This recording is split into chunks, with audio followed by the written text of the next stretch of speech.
Hello everyone, Silver Contrail here. I've been putting off doing this article Aftermath for a while, mostly because I've come down with a bit of a cold, and also because I kind of expected some articles to go up in a different order. That ended up not happening, and so here we are.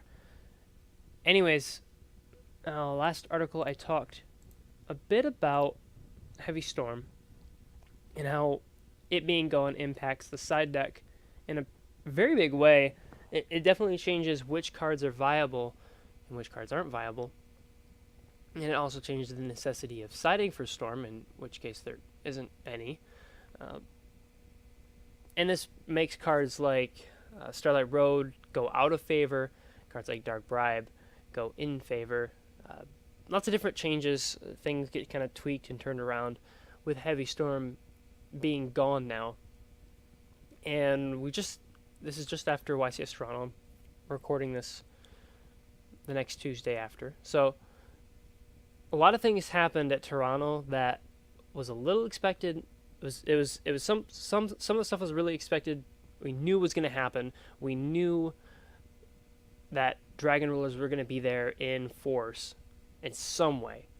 Didn't even know exactly what it was going to be. Whether it was going to be some crazy variants that nobody expected. Look at stuff like Patrick Hoban. I don't think anyone saw something like that coming up.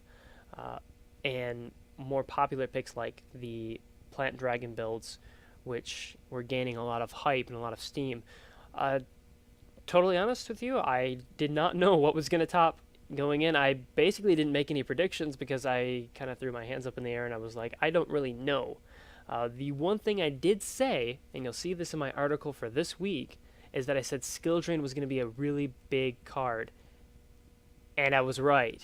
And I'm really happy about that, calling that prediction and watching a lot of decks that sided in Skill Drain. A lot of the top 32 had sided Skill Drain. Even I believe the winner main decked a single Skill Drain and sided two more. So I was pretty much spot on with that as far as that goes. Although there may have been one or two things I said that weren't right. Whatever. I don't want to toot my own horn because I get a lot more wrong, or I get enough wrong that I don't really celebrate when I get things right. I just try to get somewhat consistent on what I think is going on in the game.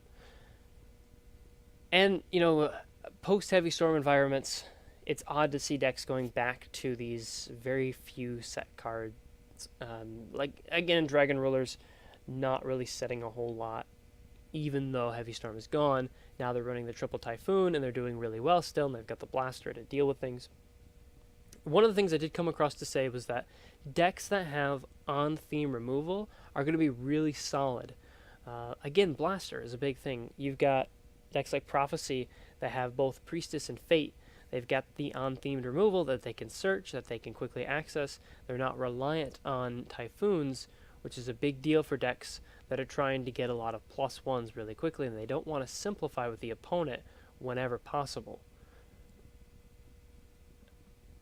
Going forward, we're going to see a lot more decks exploiting the no Heavy Storm. We're also going to see a lot of decks kind of get into a range where they don't care about back row because they can just wipe it all out. Harpies are big because they just eat back row for breakfast, lunch, and dinner, and dessert, and midnight snack, and fourth meal, whatever. They'll just nom on it all day. They don't care. They've got their field spell. They've got Icarus. They've got Dracosac access, and then they can just go after your stuff. And Dragon Ball the same way. Mermail's the same way. You're going to see decks, even stuff like Blackwings, they've got the Icarus attack. They've got random Dark Armor Dragon drops that will crush your field. And so setting a bunch of spells and traps, you feel a bit secure. You're not as secure as you might think you are in this format. Even players who might go, let's say, Triple Typhoon, double Night Beam, they're going to crush your back row every turn, and it's going to be really annoying unless you're playing something that likes the simplified dual state, like you're playing Machina Gadgets or something. Maybe Fire Fists, maybe. That can quickly grind out of a dual state like that. you're gonna have problems with decks that'll just go derp derp and then just go off if you're not running Valor or Max C.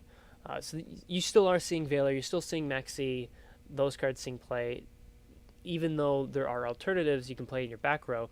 People just don't want to lose to like double Typhoon. They don't want to lose to Sided Lances. They don't want to lose to Sided Royal Decree. Royal Decree is a big one. It's going to stop a lot of the big side deck cards that people are playing, in many cases much more effectively than Typhoon will.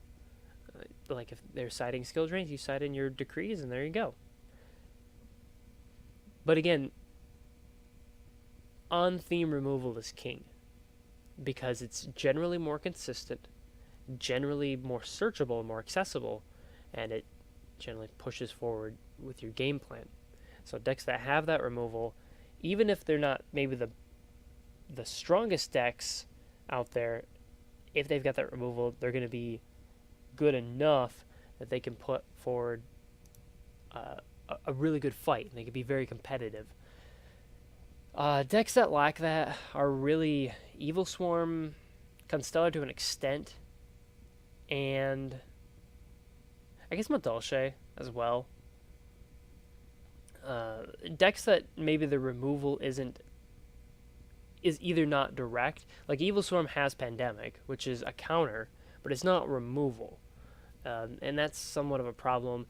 With Madolche, they kind of run into the same thing, where they've got all of their removals in their extra deck, and so if you just keep them from getting into their extra deck, you can set up fields that they can't break without using, again, stuff like Typhoon, stuff like Dark Hold, whatever. So certain decks more so than others are going to be able to use their removal. Like Mermail's obviously a really easy access to it with Marksman and Infantry, and they don't need to go to the extra deck to get it. They don't need to do anything about that. They just have it. But Mermail, kind of their problem right now is the one Marksman kind of hurts a little bit because again they can't search out those combo pieces, so that's tough. One of the things that makes these themed removal cards so good is that they're searchable, and it kind of hurt them in that respect because you can't, you can't Dragoon into things. In any case, the best cards in the format, or the best cards in the format right now are those that can protect themselves. I think, like Skill Drain, is a card that protects itself, like Soul Drain, like anything that's going to stop effects and cards that are going to destroy it. And Soul Drain, Mind Drain, they do those things. It's Skill Drain, the same sort of thing. And with Macrocosmos, Dimensional Fissure, anything that's going to prevent the opponent from using certain types of effects, if those effects happen to be ones that they typically use to destroy those very same cards, then you put them in a really bad spot. Because now, not only is their stuff negated or unable to activate, but they also can't get rid of that thing that's inhibiting them. And forcing your opponent into one of those positions where they can't get rid of something because their ways to get rid of things are inaccessible is huge in this game, and it's something you see players sometimes subconsciously exploit. I'm not sure how many. I'm sure it feels like sometimes people play cards and they don't really realize what exactly is going on with those. And at least in that case, it's just a really good strategy that may not be exactly apparent why it's such a good strategy. Again, I was a big fan of Mind Drain versus Dragons as opposed to Soul Drain, and mostly because they can't blaster they can't blaster a Mind Drain. They can blaster a Soul Drain. Anyways, again, Heavy Storm being gone kind of changes things around a bit because players now go back to that Typhoon format. Some decks more than others, they want to go and run the triple Typhoon. Other decks don't really want to as much. I think double Typhoon's pretty good. You should have that at least somewhere in your side deck. Triple Typhoon, for the most part, should be found somewhere between your main deck and side deck. You have to stop certain things. Certain things are going to ruin your day. There are certain matchups that Typhoon is just too good in. Destroying Gates of the Dark World. is just too good. Destroying Ravine and more specific Dragonity builds, destroying the spells and the traps, or the spell cards that Madolche players use to make them vulnerable, is huge. And getting rid of stuff like Skill Drain and Light Imprisoning Mirror, Shadow Imprisoning Mirror, Prohibition, whatever it happens to be, or even if you're just destroying set Infernity barriers, that's something. And that's another thing. I'll break off to talk about that for a couple seconds here, or for about 30 seconds here. Where were Infernities? Where was that deck? Was anyone seriously playing it? Like, what happened? Everyone was hyping that up for such a long time because, hey, Transmodify, because, hey, all this other stuff. And then it just kind of didn't really perform. Instead, players just went back to Dragons. So that was interesting. The lack of Infernity, somewhat surprising, given the hype. But, going forward, it's such an easy deck to side against. And we're kind of getting to that point now where easy side decks are becoming apparent. What cards really just ruin opposing strategies, and those are starting to get more refined. If you've got something to beat Dragon Rulers, you definitely should be using it. I think Jeff Jones was playing Grave of the Super Ancient Organism. I've been kind of looking at that card. Kinda. To an extent. If they're playing more Synchro monsters, then I certainly don't mind it. If they continue to play as many Xyz monsters as they have in the past, not sure I want to go to it. But I guess we'll see. Let's see. Anything else we need to discuss? I think that's it. A little bit shorter this week. Whatever. Yeah, I think that's about it. This week is all about Skill Drain, which I talked quite a bit already in here. Again, I wrote that article before YCS Toronto, and then it kind of happened. It happened to be played pretty heavily. So, good stuff there. Good stuff. Oh, and I wrote something wrong, so I gotta go fix that. Anyways, thanks for listening, and we'll do more stuff next week. So, until next time then.